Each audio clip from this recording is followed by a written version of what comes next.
Selection process একটা থাকা উচিত, প্লেয়ারদের খেলার সুযোগ দেওয়ার একটা প্রসেস থাকা উচিত।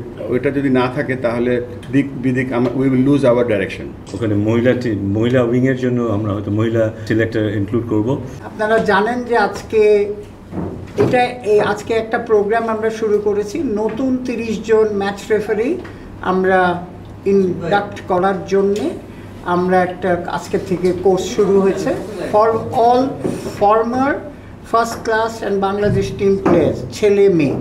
এটা হচ্ছে ফার্স্ট টাইম এই আমাদের নতুন প্রেসিডেন্ট আসার পরে এই ডিসিশনটা হয়েছিল যে প্লেয়ারদের, আপনারা অনেকবার বলেছে যে প্লেয়ারদের মোর ইন্ট্রোডিউস করতে চায় নানান গ্রাউন্ডসম্যান, মানে আম্পায়ারিং বলেন, তারপরে আপনার ম্যাচ রেফারি বলেন, অন্যান্য জায়গায় ম্যানেজমেন্টে বলেন। সো সেটারই একটা কন্টিনিউয়াস প্রসেস। এইটা কিন্তু বাংলাদেশ ক্রিকেটের প্রথমবার এরকম আপনার এত পার্টিসিপেশনে ম্যাচ রেফারি আমরা ট্রেনিং শুরু করেছি। সো আজকে এটার ব্যাপারেই শুধু কোয়েশ্চেন করেন, আর ফ্লোর ইজ ওপেন ফর আমাদের প্রেসিডেন্ট সাহেব অ্যান্ড আওয়ার চেয়ারম্যান ক্রিকেট অপসকে জিজ্ঞেস করতে পারেন। ভাই আগ্রহ কেমন দেখলেন সবার? আমাকে প্রথমে বলছি যে আমরা একটা প্রেস কনফারেন্সে বলেছিলাম আপনাদেরকে আমরা এডুকেশন ডিপার্টমেন্ট বা এডুকেশন চালু করব, এবং ক্রিকেট খেলাটা যাতে আরও পরিচ্ছন্ন হয়, ভালো করে মানুষ সবাই ক্রিকেট দেখতে পায়, ক্রিকেট শিখতে পায়। তো প্রথমে আমি ক্রেডিট দেব, প্রথম প্রোগ্রাম করছে আমাদের, ইনফ্যাক্ট প্রথম দুটো প্রোগ্রামই করেছে আমাদের আম্পায়ার্স ডিপার্টমেন্ট, যেটা মিঠু ভাই চেয়ারম্যান, এবং মিঠু ভাইয়ের উদ্যোগে। একটা ছিল কয়েকদিন আগে আম্পায়ার্সদের একটা রিফ্রেশার্স কোর্স, আর আজকে হচ্ছে ম্যাচ রেফারিদের রিফ্রেশার্স কোর্স। এখানে আমাদের সবথেকে সিনিয়র ম্যাচ রেফারি এবং head of match referee's Rakibul ভাই আছেন এখানে, যিনি এই প্রোগ্রামটা রান করছে। ফাহিম ভাই সবসময় এই প্রোগ্রামগুলোতে এডুকেশন সাপোর্ট করছে। তো ভালো লাগছে যে এরকম একটা ক্রিকেটের অন্যতম সেরা স্তম্ভ, যেটা ক্রিকেট ম্যাচ রেফারিজ, এবং আপনি যে অ্যাটেন্ডেন্স দেখছেন, হাবিবুল বাশার, সুমন, আব্দুর রাজ্জাক, এদের মতন সব ক্রিকেটাররা ম্যাচ রেফারি হতে যাচ্ছে। এটা অবশ্যই বাংলাদেশ ক্রিকেটের ভালো মানের ম্যাচ রেফারি তৈরি করার সাথে সাথে ইন্টারন্যাশনালি যাতে আমাদের ম্যাচ রেফারিরা আরও ভালো করতে পারে, তার সেই পথ অলরেডি আমাদেরকে সৈকত দেখিয়ে দিয়েছে, রাহুল দেখিয়ে দিয়েছে, গাজী, সোহেল, ম্যাক, সুমন সবাই, এবং মেয়েদের মধ্যে জেসিও করছে এই কাজগুলো। তো এই যে আমাদের এই যে উন্নয়নের ধারাটা ম্যাচ অফিসিয়াল যে ম্যাচ, এটার একটা বড় অংশ আজকে আমরা আরেকটা লেভেলে যাচ্ছি, এবং দেখে ভালো লাগছে যে আমাদের সব কিছু সামনের দিকে এগিয়ে যাচ্ছে আল্লাহর রহমতে। একই প্রশ্ন যদি রাখতে চাই, আপনার চোখে কেমন কিছু রিনাউন্ড ফেস রয়েছে এখানে যারা অংশ নিয়েছে? ধন্যবাদ। না, এটা তো খুব আশাব্যঞ্জক যে যারা এখন পার্টিসিপেট করছে তাদের যেই মান, এটা আমাদের ক্রিকেটকে একটা ডিফারেন্ট পর্যায়ে নিয়ে যাবে। কিন্তু আমরা কিন্তু গত অনেকগুলো বছরে মাঠে নিয়ন্ত্রণহীনতা দেখেছি। কিন্তু আমরা হয়তো যেটা আমরা শুনেছি ইভেনচুয়ালি যে এই রিপোর্ট হচ্ছে না, এই হচ্ছে না, সেই হচ্ছে না, কিন্তু আমরা সেই অর্থে খুব শক্তিশালী অ্যাক্টিভিটি দেখিনি যারা মাঠ নিয়ন্ত্রণ করেন তাদের কাছ থেকে। এটা হয়েছে কারণ আমাদের ম্যাচ রেফারি স্বল্পতা ছিল, হাতে গোনা কয়েকজন ছিল, এবং খুব মানসম্পত্তি যে সম্পন্ন সবাই ছিল তাও না। কিন্তু আমরা এখন আশা করছি এদের মধ্যে থেকে যাদের এত হিউজ প্লেইং ব্যাকগ্রাউন্ড, যাদের ইমেজ এত স্ট্রং, তারা অনেক বেটার কাজ করতে পারবেন। তাদের যদি সত্যিকার অর্থেই এখান থেকে বেশ কয়েকজন উঠে আসবে বলে আশা করছি, কারণ যেই ধারাবাহিকতার কথা আমাদের প্রেসিডেন্ট বললেন, অলরেডি আমরা দেখেছি আমাদের এখান থেকে চেষ্টা করলে অনেক উপরে যাওয়া সম্ভব হয়, এবং সেটা বোধহয় আমরা এখানে যাদেরকে আজকে দেখেছি তাদের মধ্যে কারো পক্ষে সম্ভব হবে।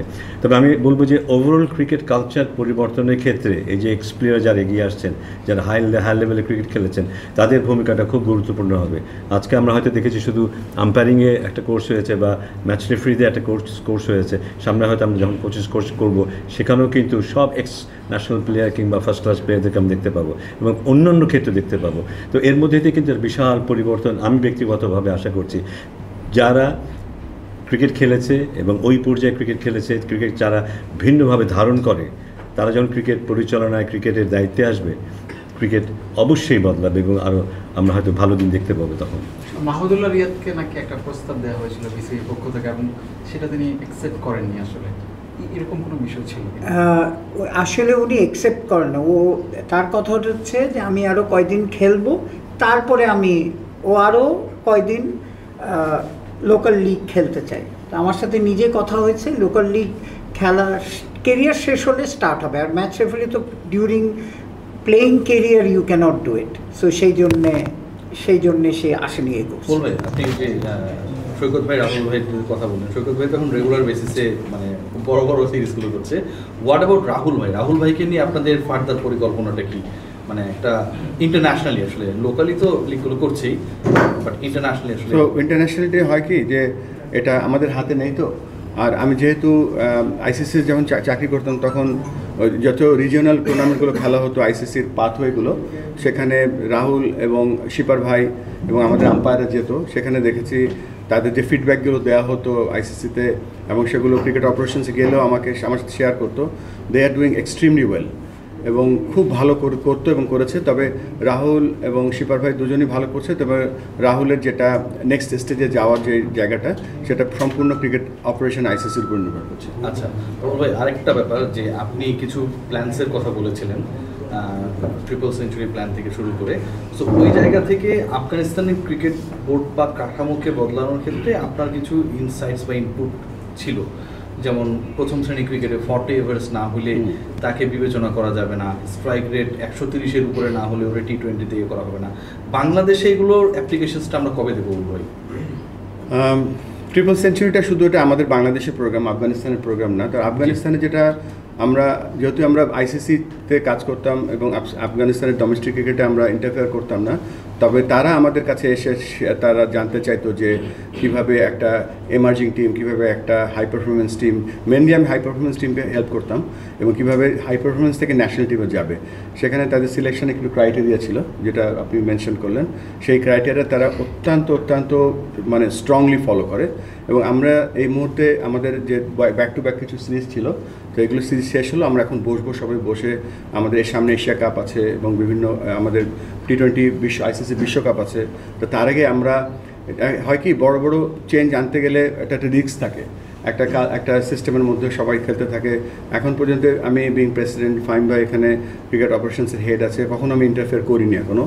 এবং যা সাফল্য এসছে, সমস্ত সাফল্য খেলোয়াড়দের সাফল্য এবং কোচদের সাফল্য যারা এখানে কাজ করেছে। তবে এখানে বেশ কিছু জায়গা আছে, সেখানে ফিক্স করলে হয়তো আমাদের প্লেয়াররা টিম আরও ভালো করতে পারবে, এবং সেই ব্যাপারে আমরা অবশ্যই একটা ব্যাগ দিয়ে কাজ করব 100%। শুধু তাই না, সিলেকশন প্রসেস একটা থাকা উচিত, তারপরে প্লেয়ারদের খেলার সুযোগ দেওয়ার একটা প্রসেস থাকা উচিত। সেই প্রসেস, সেই ফ্রেমওয়ার্কের মাধ্যমেই তাদের পারফরমেন্স করতে হবে।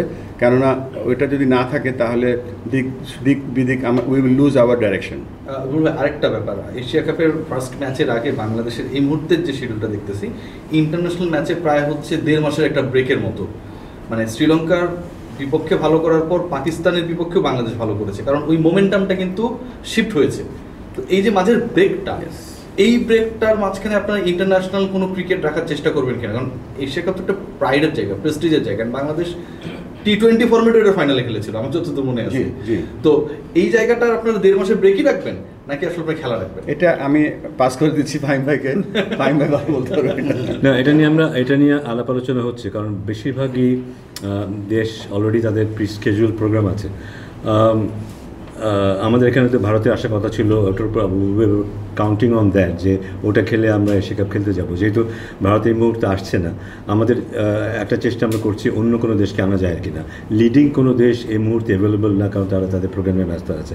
আমরা মনে হয় অন্য কোনো দেশের সাথে, এটা হতে পারে নেদারল্যান্ড, হতে পারে নেপাল, হতে পারে এমন কোনো দেশের সাথে হয়তো আমরা শেষ মুহূর্তে সেই চেষ্টা এই মুহূর্তে করে যাচ্ছি। আমি জানি না তারা সিরিজ হবে হোম সিরিজে তো আমরা ফোকাস করব। হ্যাঁ, সেটাই হয়তো আমরা চেষ্টা করব, সেটা যদি সম্ভব হয় সেটা চেষ্টা করব।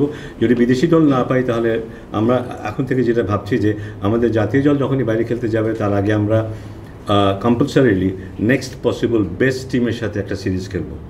তাতে যেটা হবে, জাতীয় দলে কিছুটা প্রিপারেশন হবে, এবং তার চেয়ে ইম্পর্টেন্ট নেক্সট পসিবল টিম যেটা হবে, যারা ক্লোজ টু ন্যাশনাল টিম, তাদেরও একটা ভালো কম্পিটিশনের সুযোগ হয়ে যায়। সো আমাদের প্রাথমিক চেষ্টা থাকবে বাইরে একটা দল নিয়ে এসে যেহেতু খেলানোর। ফাহিম ভাই ন্যাশনাল টিমের কথা বললোই, আমি জাস্ট অ্যাড করি এখানে একটা ব্যাপার, একটা ব্রেক পাচ্ছি আমরা। যে কোনো একটা ন্যাশনাল টিম যখন খেলে, তার একটা ফ্রেমওয়ার্ক থাকে। যেমন ধরেন বাংলাদেশ এখন খেলতে যাবে এশিয়া কাপ নেক্সট, অবশ্যই আমাদের ডোমেস্টিক ক্রিকেটের সাথে যেন হাই পারফরমেন্স ফ্রেমওয়ার্কটা এমন হওয়া উচিত, ডোমেস্টিক ক্রিকেটটাও T20 ক্রিকেট হতে হবে। তারপরে কার সাথে খেলছি কমপ্লিট একটা SWOT অ্যানালাইসিস যদি থাকে, ওই SWOT অ্যানালাইসিস করার পরে আমরা প্রোগ্রাম ডিজাইন করতে পারবো, ট্যাকটিক্যাল ডিজাইন করতে পারবো, টেকনিক্যাল ডিজাইন করতে পারবো, তারপরে আমরা প্রোগ্রাম কী প্র্যাকটিস করতে পারবো সেটার বেস করে আমরা করবো। তো সব কিছুই আমরা ইমপ্লিমেন্ট করবো স্লোলি, অনেক কিছু এখন চলছে, বাট ডেফিনেটলি আমরা ফাহিম ভাইয়ের সাথে আমি একমত যে কম্পিটিটিভনেস সবসময় থাকবে before any big events. Fahim ভাই, বুলবুল ভাইয়ের সাথে কাজ করছেন কেমন লাগছে, মানে কতটা স্বস্তি বা ফ্রিডম নিয়ে কাজ করছেন?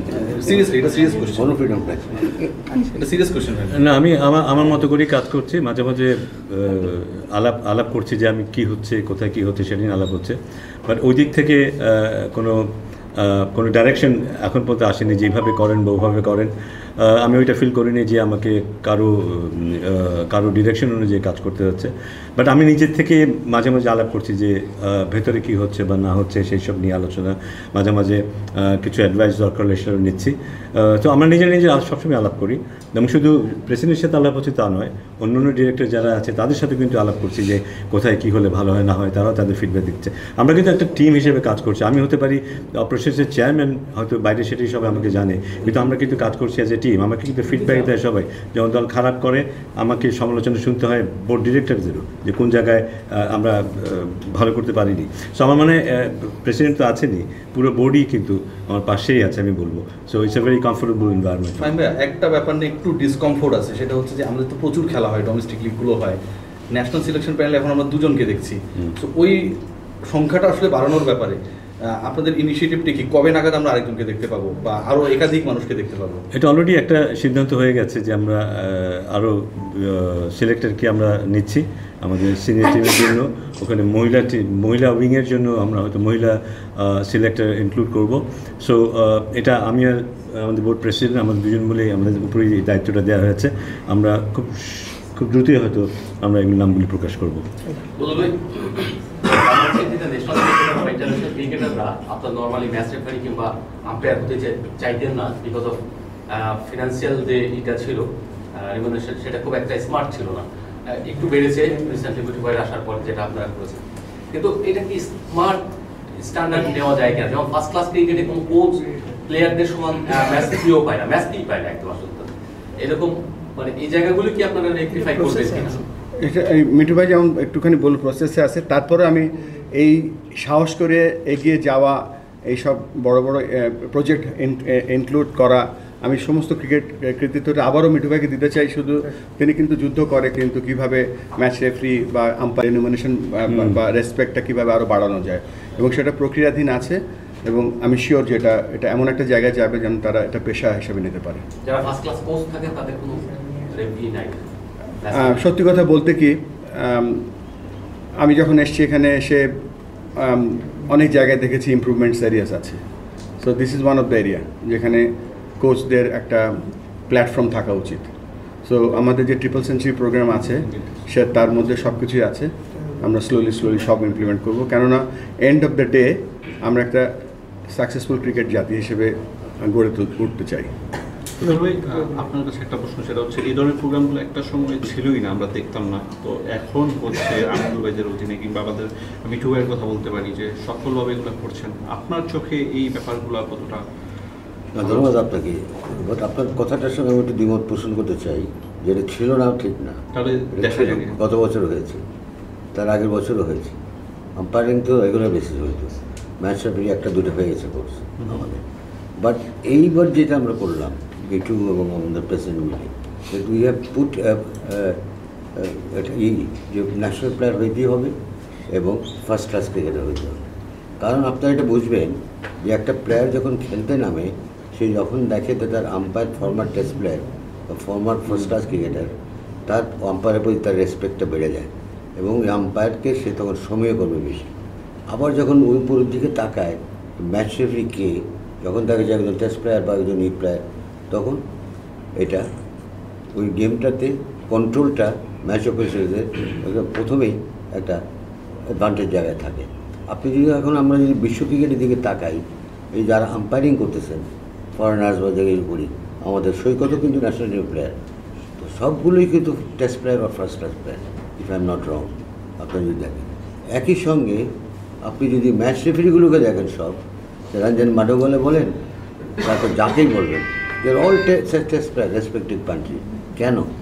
এই কেনর উত্তরটা হলো সোজা, যে যখন নাকি একটা আম্পায়ার, একটা ম্যাচ রেফারি সেই দেশকে প্রতিনিধিত্ব করে এসছে, তখন ওই খেলোয়াড়রাও তাদের প্রতি একটা কনফিডেন্স পায় এবং একটা রেসপেক্ট থাকে। তো এই জন্যেই আমরাও চাচ্ছি যে আস্তে আস্তে ওই জায়গায় নিয়ে আসতে।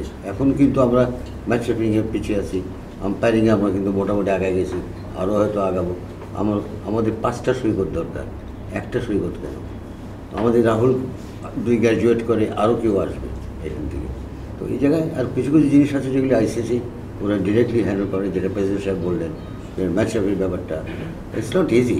আমাদের এখানে যেরকম আমরা মনে করি অনেক কিছু, তারা অনেক কিছু সোশ্যালাইজিং স্কিল কেমন, অনেক কিছু আছে। বাট আমার মনে হয় আমাদের গেটওয়েটা হয়ে গেছে, ব্রেক থ্রু হয়ে গেছে।